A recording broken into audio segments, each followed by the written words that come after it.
Hello students, welcome to Bansal classes online. I am Jay Singh Suryavanshi. Last lecture में हमने student cell chapter को start किया था, साथ ही साथ में हमने कुछ बेसिक पार्ट को डिस्कस किया था सेल चैप्टर के, जैसे सेल को हम कैसे डिफाइन कर सकते हैं, सेल लिनियरिटी क्या होती है। हमने देखा था कि सेल हमारी बॉडी की बेसिक यूनिट है, जिससे मिलके हमारी बॉडी के सारे ऑर्गन्स बने या फिर जितने भी फंक्शंस हमारी बॉडी के अंदर हो रहे हैं वो सारे फंक्शंस को परफॉर्म सेल ही करती है। ठीक है, तो आप समझ सकते हैं कि सेल बहुत ही इंपॉर्टेंट पार्ट है हमारी बॉडी का, ठीक है, या फिर किसी भी ऑर्गेनिज्म की बॉडी का। जितने भी लिविंग ऑर्गेनिज्म है वो सारे लिविंग ऑर्गेनिज्म सेल से मिलके बने। उसके बाद हमने कुछ हिस्ट्री पार्ट को डिस्कस किया था बेटा, जहां पे हमने देखा था कि सेल को डिस्कवर करने वाले कुछ साइंटिस्ट थे। फर्स्ट साइंटिस्ट लिखा था बेटा हमने रॉबर्ट हुक, और सेकंड साइंटिस्ट का नाम लिखा था हमने एवी ल्यूवेनहॉक। हमने देखा था कि रॉबर्ट हुक ने सबसे पहले सेल को ऑब्जर्व किया था, और एक्सीडेंटली या फिर बोल सकते हैं हम कि इन्होंने एक्चुअली में जिस सेल को ऑब्जर्व किया था वो सेल थी कॉर्क सेल, और कॉर्क सेल प्लांट में प्रेजेंट होती है बेटा। बाकी की सेल्स को हम कॉर्क सेल बोलते हैं। तो कॉर्क सेल या प्लांट सेल के जो बेटा सबसे आउटर मोस्ट कवरिंग है उसे बोलते हैं हम सेल वॉल, ठीक है, जो कि सेल को कवर करने का काम करती है। तो सेल वॉल प्लांट सेल का एक बहुत ही इंपॉर्टेंट फीचर है। तो सबसे पहले इन्होंने रॉबर्ट हुक ने जो सेल देखी थी बेटा कॉर्क सेल, उसमें उन्होंने सेल वॉल को ऑब्जर्व किया था, ना कि सेल को ऑब्जर्व किया था। ठीक है, तो सेल वॉल को भी डिस्कवर करने वाले साइंटिस्ट कौन है? Robert Hooke. आगे डिस्कस करते हैं बेटा हम कि एवी ल्यूवेनहॉक। हमने डिस्कस किया था बेटा कि जो एवी ल्यूवेनहॉक है, एवी ल्यूवेनहॉक, इन्होंने और क्या क्या डिस्कवरीज की, सॉरी, एवी ल्यूवेनहॉक ने और क्या डिस्कवरीज की? तो एवी ल्यूवेनहॉक ने फर्स्ट लिविंग सेल को तो ऑब्जर्व किया ही, साथ ही साथ में और क्या क्या इन्होंने डिस्कवरीज की बेटा? चूंकि इनके पास में रॉबर्ट हुक की कंपैरिजन में ज्यादा एडवांस टाइप का माइक्रोस्कोप था, या फिर बोल सकते हैं जिसकी मैग्नीफाइंग कैपेसिटी रॉबर्ट हुक के माइक्रोस्कोप की कंपैरिजन में थोड़ी ज्यादा थी। ठीक है, रॉबर्ट हुक का जो माइक्रोस्कोप था वो लेबोरेटरी स्केल का था बेटा, और उसकी मैग्नीफाइंग कैपेसिटी अराउंड 41 to 42 थी, जबकि जो एवी ल्यूवेनहॉक के पास में माइक्रोस्कोप था जो इन्होंने कंस्ट्रक्ट किया था उसकी मैग्नीफाइंग कैपेसिटी अराउंड 240 तक थी। तो इसीलिए इन्होंने ज़्यादा डिस्कवरीज की उस माइक्रोस्कोप के थ्रू। इन्होंने आरबीसी सेल को भी ऑब्जर्व किया था। ठीक है, आरबीसी क्या होती है बेटा? रेड ब्लड कार्टोसेल्स, या फिर हम बोलते हैं आरबीसी को एरिथ्रोसाइट। क्या बोलते हैं बेटा? एरिथ्रोसाइट्स। तो आरबीसीज को भी फर्स्ट टाइम इन्होंने ही ऑब्जर्व किया था। इसके अलावा और क्या ऑब्जर्व किया इन्होंने आरबीसी के अलावा? तो इन्होंने ऑब्जर्व किया था स्पर्म सेल को। ठीक है, स्पर्म सेल को भी इन्होंने ही ऑब्जर्व किया था। प्रोटोजोआ को भी या प्रोटोजोन सेल को भी फर्स्ट इन्होंने ही ऑब्जर्व किया था। साथ ही साथ में बैक्टीरियाज को भी फर्स्ट इन्होंने ही ऑब्जर्व किया था। तो ये सारी भी डिस्कवरीज या इन सबको ऑब्जर्व करने का क्रेडिट भी इन साइंटिस्ट को जाता है, एवी ल्यूवेनहॉक को। ठीक है, कई बार एक क्वेश्चन और पूछ लेता है कि रॉबर्ट हुक ने जो डिस्कवरी की, उन्होंने वो डिस्कवरी का जितना भी पार्ट था वो एक बुक के अंदर पब्लिश किया। तो उस बुक का नाम क्या है? तो लिख लेते हैं उस पॉइंट को भी हम यहां पर।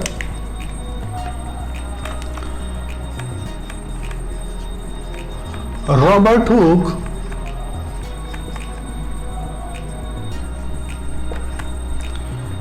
Published his findings in micrographia। ठीक है बेटा, ये Robert Hooke published his findings इन माइक्रोग्राफिया। ये जो बेटा माइक्रोग्राफिया है ये बुक का नाम है, एक बुक है बेटा, जो कि रॉबर्ट हुक ने पब्लिश की थी। किसने पब्लिश की थी? रॉबर्ट हुक ने। ठीक है, इसके बाद में हम थोड़ा सा और डिस्कवरी वाला पार्ट लिख लेते हैं बेटा। तो रॉबर्ट ब्राउन, ठीक है बेटा, रॉबर्ट ब्राउन भी एक साइंटिस्ट थे और इन्होंने फर्स्ट टाइम न्यूक्लियस को डिस्कवर किया था। Discovered nucleus inside the cell. Nucleus देखेंगे हम, न्यूक्लियस होता क्या है। तो रॉबर्ट हुक ने सबसे पहले न्यूक्लियस को डिस्कवर किया था। ऐसे ही एक और साइंटिस्ट है बेटा, जिनका नाम है फोंटाना। ठीक है, और फोंटाना ने सबसे पहले डिस्कवर किया था न्यूक्लियोलस। इसको डिस्कवर किया था बेटा, न्यूक्लियोलस। आगे देखेंगे हम न्यूक्लियोलस क्या होता है। न्यूक्लियस के अंदर एक और सब सेलुलर स्ट्रक्चर प्रेजेंट होती है, जिसे बोलते हैं हम न्यूक्लियोलस। इसके बाद में एक और साइंटिस्ट है,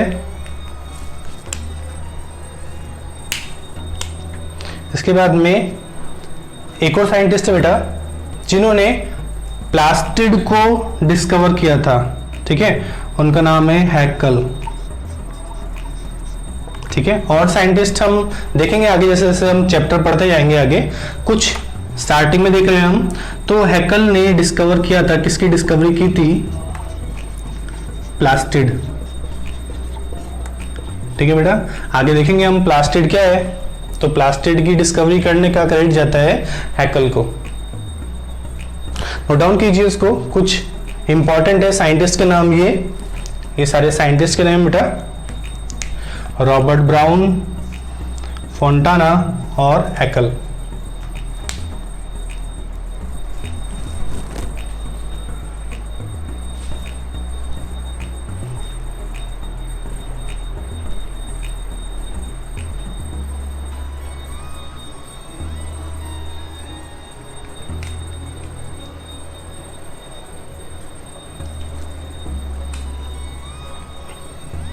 ठीक है बेटा, यहाँ पर हमने कुछ और साइंटिस्ट के नेम डिस्कस किए हैं। रॉबर्ट हुक ने एक बुक पब्लिश की थी, जो भी इन्होंने डिस्कवरी की उसका जितना ही पार्ट है वो एक बुक के अंदर पब्लिश किया। बुक का नाम है माइक्रोग्राफिया। रॉबर्ट ब्राउन ने न्यूक्लियस को डिस्कवर किया। अच्छा ठीक है, एक और पॉइंट यहीं पे नोट डाउन कर लेना आप साथ के साथ ही। जो बेटा रॉबर्ट हुक है, इन रॉबर्ट हुक को फादर ऑफ साइटोलॉजी भी कहा जाता है। जो बेटा रॉबर्ट हुक है, इन्हें फादर ऑफ साइटोलॉजी भी कहा जाता है। अगर आपसे पूछ ले फादर ऑफ साइटोलॉजी कौन है, तो रॉबर्ट हुक। अगर आपसे पूछता है फादर ऑफ मॉडर्न साइटोलॉजी और सेल बायोलॉजी, तो वहां पे नाम आता है बेटा स्वानसन। ठीक है, SWANSON, स्वानसन। ठीक है, लिख लिया ये आपने। एवी ल्यूवेनहॉक ने एक लिविंग सेल को तो ऑब्जर्व किया ही था, है ना। साथ ही साथ में इन्होंने आरबीसी को भी डिस्कवर किया था। आरबीसी को बोलते हैं हम इरिथ्रोसाइट। आरबीसी एक सेल है, ऐसी स्पर्म सेल होती है बेटा, गैमेट है, मेल गैमेट। ऐसे ही इन्होंने प्रोटोजोआ को ऑब्जर्व किया था। आगे देखेंगे हम प्रोटोजोआ क्या होता है। रॉबर्ट हुक ने जितनी भी फाइंडिंग्स थी, जितनी भी डिस्कवरी थी, जिस डिस्कवरी का पार्ट जो था वो एक बुक के अंदर पब्लिश किया, नाम है माइक्रोग्राफिया। रॉबर्ट ब्राउन ने न्यूक्लियस को डिस्कवर किया, फोंटाना ने न्यूक्लियोलस को, हैकल ने प्लास्टिड को सबसे पहले डिस्कवर किया। ऐसे ही एक और साइंटिस्ट है परकिंजे, परकिंजे। और परकिंजे ने नाम दिया था बेटा, कॉइन द टर्म, क्या दिया था? इन्होंने एक नाम दिया था बेटा, आपको दिख रहा है क्या यहाँ पर? एक मिनट। ठीक है, दिख रहा है। इन्होंने एक नाम दिया था प्रोटोप्लाज्म। क्या नाम दिया था बेटा? Coin the term protoplasm. Protoplasm नाम देने का क्रेडिट किसको गया? एक साइंटिस्ट है परकिंजे। ठीक है, जो प्रोटोप्लाज्म है वो प्रोटोप्लाज्म क्या होता है हम देखेंगे आगे। सेल के अंदर जितना भी लिविंग पार्ट है, जितना भी लिक्विड पार्ट है, जिसके अंदर सारी रिएक्शंस होती हैं, उन्हें बोलते हैं हम प्रोटोप्लाज्म। तो प्रोटोप्लाज्म को नाम देने वाले साइंटिस्ट का नाम है परकिंजे, जिन्होंने प्रोटोप्लाज्म वर्ड दिया। ठीक है बेटा, यहां तक नोट डाउन कीजिए।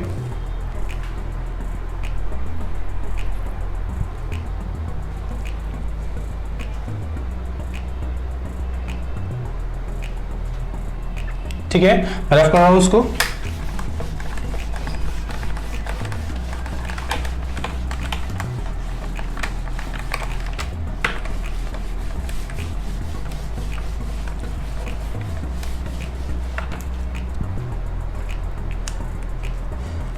नेक्स्ट पॉइंट लिखना बेटा,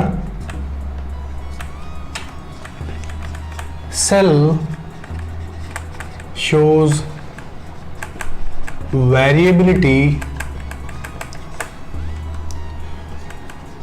with respect to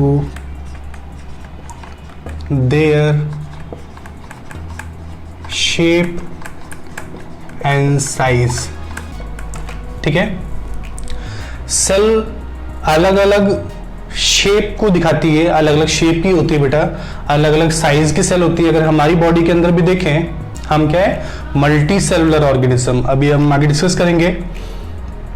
तो हम हैं एक मल्टी सेलुलर ऑर्गेनिज्म, मतलब हमारी बॉडी के अंदर अलग अलग टाइप की सेल्स प्रेजेंट है, बहुत सारी सेल्स प्रेजेंट है, मल्टी सेल्स प्रेजेंट है। मल्टी का मतलब होता है बेटा मैनी सेल्स। तो जितने भी मल्टी सेलुलर ऑर्गेनिजम्स है उनकी बॉडी के अंदर अलग अलग सेल प्रेजेंट होती है, जिनका शेप अलग हो सकता है, साइज अलग हो सकती है। अगर मैं कुछ एग्जाम्पल की बात करूं, यहां पर कुछ एग्जाम्पल लिखते हैं बेटा हम।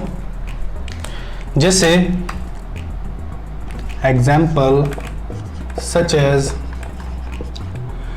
जैसे कुछ सेल्स होती है बेटा जिनका शेप होता है इलोंगेटेड शेप्ड सेल। ठीक है, इलोंगेटेड शेप की सेल कौन सी होती है? तो जितनी भी न्यूरॉन्स है, ठीक है, न्यूरॉन्स कैसे होते हैं बेटा? या नर्व सेल। ठीक है, यहां पर लिख रहा हूं मैं नर्व सेल। नर्व सेल कैसी होती है? नर्व सेल हमेशा इलोंगेटेड होती है ना? कैसी होती है? लंबाई में ज्यादा होती है, इलोंगेटेड होती है। इसके बाद में अगर मैं फ्लैट सेल की बात करूं, फ्लैट सेल की बात करूं बेटा, तो फ्लैट सेल कौन सी है? हमारी स्किन सेल। स्किन सेल कैसी है? फ्लैट शेप की, है ना? अगर मैं बात करता हूं आरबीसी की, तो आरबीसी का शेप कैसा है? डिस्कॉइडल। ठीक है, आरबीसी सेल। ठीक है, अगर मैं बीन शेप की बात करता हूं, बीन शेप की सेल, तो गार्ड सेल। ठीक है, कुछ एग्जाम्पल है, जैसे हमने लिखा है कि इलोंगेटेड सेल कौन सी होती है? न्यूरॉन्स या हमारी नर्व सेल, जिससे मिलकर हमारा नर्व सिस्टम बना होता है। ऐसी फ्लैट सेल कौन सी है? तो स्किन सेल। ऐसी बेटा कॉलुमनर शेप की सेल कौन सी है? तो अपर lining of intestine.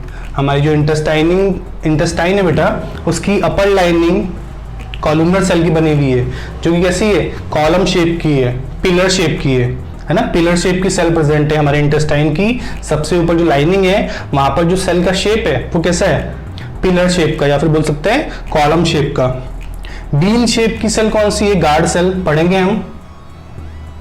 Discoidal, disc shape की सेल कौन सी है? तो आरबीसी सेल, है ना? ऐसे ही अगर ओवल शेप की सेल की बात करें तो जितने भी एग्स हैं उनको भी हम सेल में ही कंसीडर करते हैं, जितने भी एनिमल्स के एग होते हैं वो भी क्या एक सेल है। फ्लैट सेल की बात करें तो स्किन सेल, इलोंगेटेड सेल की बात करें तो न्यूरॉन्स या नर्व सेल।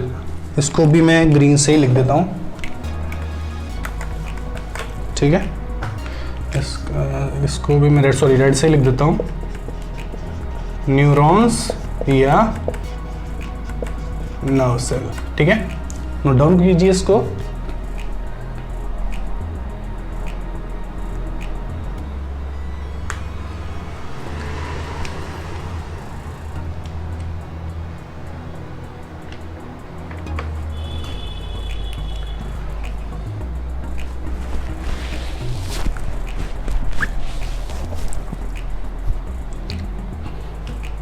ठीक है बेटा, तो मल्टी सेलुलर ऑर्गेनिजम्स के अंदर अलग अलग टाइप की सेल्स प्रेजेंट होती हैं, है ना।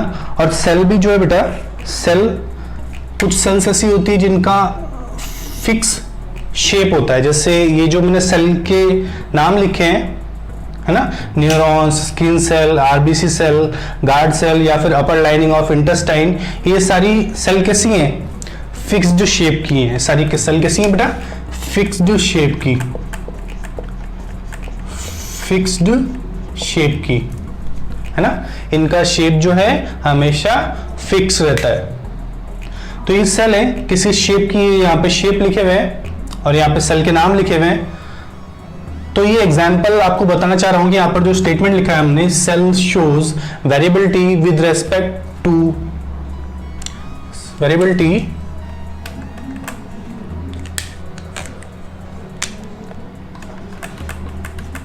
with respect to their shape and size. Cell shows variability with respect to their shape and size. मतलब सेल में वेरिएबिलिटी होती है और ये वेरिएबिलिटी किसकी वजह से हो सकती है, तो शेप की वजह से या फिर शेप जितने भी साइज है उसके लिए भी वेरिएबिलिटी हो सकती है, अलग अलग टाइप की हो सकती है। जैसे यहाँ पर हर जितने भी हमने सेल के नाम लिखे हैं, इन सारे सेल के शेप अलग अलग हैं। न्यूरॉन्स इलोंगेटेड शेप की होती है, लंबाई में होती है। स्किन सेल फ्लैट होती है बेटा, हमारी जो स्किन की सबसे ऊपर वाली जो लाइनिंग है वो कैसी है, बिल्कुल फ्लैट है। वहां पे सेल्स कैसी शेप की है, फ्लैट शेप की। आरबीसी डिस्क के शेप की होती है ना। आरबीसी कैसी होती है बेटा, डिस्क के शेप की। और गार्ड सेल कैसी होती है, तो बीन शेप की। और जितनी भी हमारी इंटेस्टाइन की अपर लाइनिंग है वहां पर जो सेल्स है उनका शेप कैसा है, कॉलमनर या फिर पिलर जैसे शेप की है। नोट डाउन कीजिए इसको, ठीक है बेटा। रफ कर दूं उसको मैं।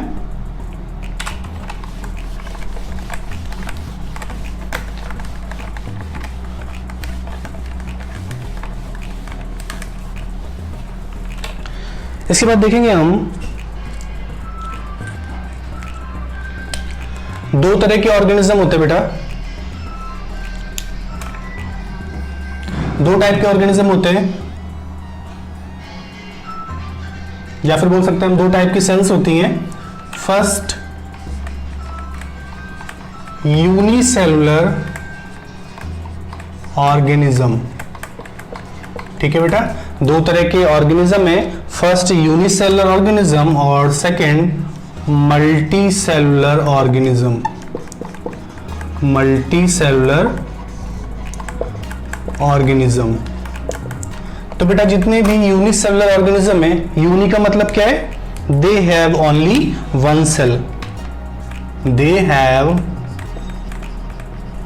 ओनली वन सेल, इनमें एक सेल प्रेजेंट होती है। And they have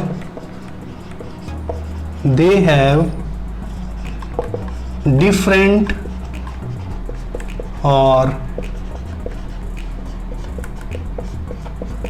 multiple cells, ठीक है। इनके पास में बहुत सारी अलग अलग टाइप की सेल्स होती हैं, है ना। अगर हम एग्जाम्पल की बात करें कि यूनिसेलुलर ऑर्गेनिज्म कौन से हैं और मल्टीसेलुलर ऑर्गेनिज्म कौन से हैं, तो हम एग्जाम्पल लिखते हैं। जितने भी बैक्टीरियाज हैं, जितने भी बैक्टीरियाज हैं या फिर बोल सकते हैं हम किंगडम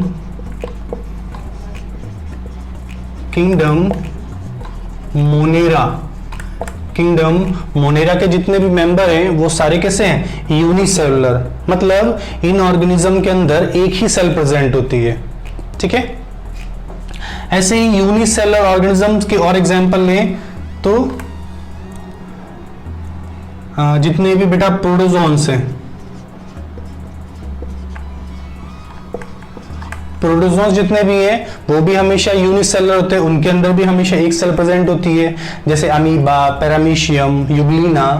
तो ये सारे एग्जांपल है। तो ये सारे किसके एग्जांपल बेटा, प्रोटोजोन्स के। तो मैंने किंगडम का नाम लिख दिया सिंपली। आपने 8 क्लास में पढ़ा होगा बेटा कि प्रोटोजोन एक किंगडम है और इसके अंदर कौन कौन से मेंबर है आपको पता होगा। तो अमीबा, पैरामीशियम, ये सारे जितने भी आपने प्रोटोजोन्स पढ़े ये सारे एग्जाम्पल है प्रोटोजोआ किंगडम के। जितने बैक्टीरियाज हैं वो सारे मोनेरा किंगडम के अंदर आते हैं। बैक्टीरिया से किंगडम है मोनेरा, तो मोनेरा के मेंबर हमेशा यूनिसेलुलर होते हैं, इनके अंदर हमेशा एक सेल प्रेजेंट होती है। और बेटा जितने भी यूनिसेलुलर ऑर्गेनिज्म है उनमें से कुछ ऐसे भी ऑर्गेनिज्म है जैसे अमीबा, तो अमीबा अपनी सेल का शेप चेंज कर सकता है ना। अमीबा का शेप कैसा होता है, इरेगुलर शेप होता है। लेकिन जो मल्टी सेलुलर ऑर्गेनिज्म है उनमें सेल का शेप जो है डिफाइन है, एक ही जैसा होता है, वो अपना शेप चेंज नहीं कर सकते हैं। तो यहाँ पे अगर हम एग्जाम्पल लिखें, कि जितने मल्टी सेलुलर ऑर्गेनिज्म है उनके एग्जाम्पल कौन कौन से हैं, तो बेटा हम लिख सकते हैं फंगस, ठीक है, हम लिख सकते हैं प्लांट्स, जितने भी एनिमल्स हैं, हायर एनिमल्स, तो ये सारे किसके अंदर आते हैं, अलग अलग किंगडम के अंदर, और सारी कैसे मल्टी सेलुलर। फंगस के अंदर भी, अच्छा एक एग्जाम्पल और इंपॉर्टेंट है यहाँ पर, ईस्ट। ठीक है बेटा, आपने पढ़ा होगा छोटे से कि ईस्ट के अंदर भी एक सेल प्रेजेंट होती है। तो फंगस जनरली जितने भी होते हैं बेटा कैसे मल्टी सेलुलर, लेकिन फंगस में भी एक एग्जाम्पल ऐसा है बेटा जो कि एक सेल प्रेजेंट है जिसमें, और वो है ईस्ट। ठीक है, फंगस के जितने मेंबर हैं उनमें से कुछ मेंबर ऐसे हैं बेटा जिनके अंदर बहुत सारी सेल्स प्रेजेंट होती है, लेकिन ईस्ट के ऐसा मेंबर है जिसके अंदर हमेशा एक ही सेल प्रेजेंट होती है, लेकिन फिर भी इसे एक मल्टी सेलुलर किंगडम फंगस के अंदर रखा गया है ना। प्लांट्स के अंदर भी बहुत सारी सेल्स होती हैं, ऐसे एनिमल्स के अंदर भी बहुत सारी सेल्स प्रेजेंट होती है। तो दो तरह के ऑर्गेनिज्म है on the basis of number of cells. ठीक है, नंबर, सेल के नंबर के बेसिस पे अलग अलग टाइप की ऑर्गेनिज्म है, जैसे यूनिसेलुलर ऑर्गेनिज्म और मल्टी सेलुलर ऑर्गेनिज्म।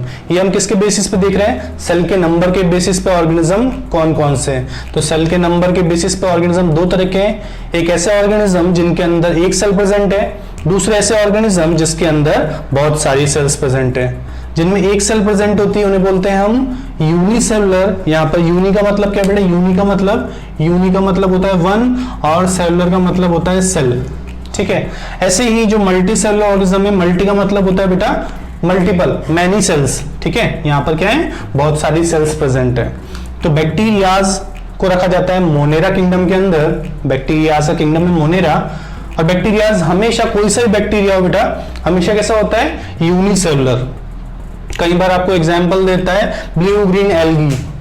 ठीक है, ब्लू ग्रीन एल्गी कोई एल्गी नहीं है बेटा, ब्लू ग्रीन एल्गी का दूसरा नाम है साइनोबैक्टीरिया। ठीक है, कई बार आपको एग्जाम्पल देता है ब्लू ग्रीन एल्गी, है ना।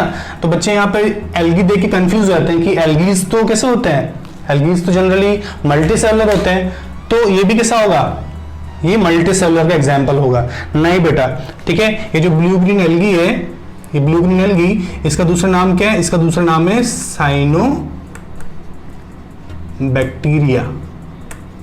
ठीक है, इसका दूसरा नाम क्या है, साइनोबैक्टीरिया। और बैक्टीरिया हमेशा यूनिसेलुलर होते हैं, तो ब्लू ग्रीन एल्गी भी क्या होगा, यूनिसेलुलर। ठीक है, तो प्रोटोजोन्स भी हमेशा यूनिसेलुलर होते हैं, प्रोटोजोन्स के अंदर भी एक सेल प्रेजेंट होती है, और ईस्ट के अंदर भी हमेशा एक सेल प्रेजेंट होती है। इसके बाद में हम देखते जाएंगे आगे, जैसे जैसे हम और चैप्टर्स को पढ़ते जाएंगे और बहुत सारी चीजें आपको यहां से क्लियर होंगी। ठीक है, मल्टी सेलुलर ऑर्गेनिज्म कौन से होते हैं, जिनमें बहुत सारी सेल्स प्रेजेंट है, दे हैव डिफरेंट और मल्टीपल टाइप्स ऑफ सेल। ठीक है, फंगस, प्लांट्स या फिर जितने भी एल्गीज हैं, है ना, मेनली जितने भी एल्गीज हैं जो कि प्लांट किंगडम के अंदर रखे गए हैं, वो सारे कैसे हैं, मल्टी सेलुलर। एनिमल्स भी मल्टी सेलुलर हैं, जितने भी हायर एनिमल्स हैं वो भी सारे कैसे हैं, मल्टी सेलुलर। नोट डाउन कीजिए इसको।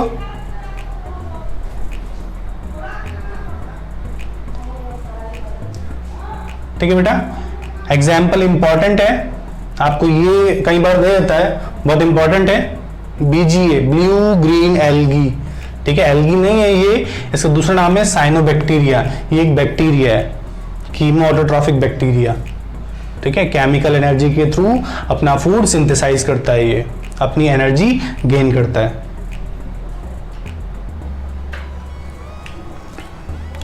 ठीक है बेटा, तो आज के लेक्चर में हम इतना ही पार्ट कवर करेंगे। हमने देखा डिस्कवरी वाला पार्ट इंपॉर्टेंट है, साइंटिस्ट के नेम, आपको साइंटिस्ट के नेम साथ में याद करना है। जैसे जैसे हम और सब सेलुलर स्ट्रक्चर्स या फिर सेल ऑर्गेनल्स को डिस्कस करेंगे, वैसे वैसे हम और साइंटिस्ट के नाम लिखेंगे यहाँ पर, जो कि आपको लर्न करने हैं। साइंटिस्ट के नेम से भी कई बार डायरेक्ट क्वेश्चन बन जाते हैं, बहुत सिंपल सिंपल से, तो आपको याद रखना है साइंटिस्ट के नाम। 2-3 बार आप याद करोगे तो आपको याद रहेंगे वो, ठीक है, 2-3 बार पढ़ते ही आपको याद हो जाएंगे नाम, इतने भी डिफिकल्ट नेम नहीं है। लेकिन सेल चैप्टर के अंदर मेनली साइंटिस्ट का इंपॉर्टेंट रोल है,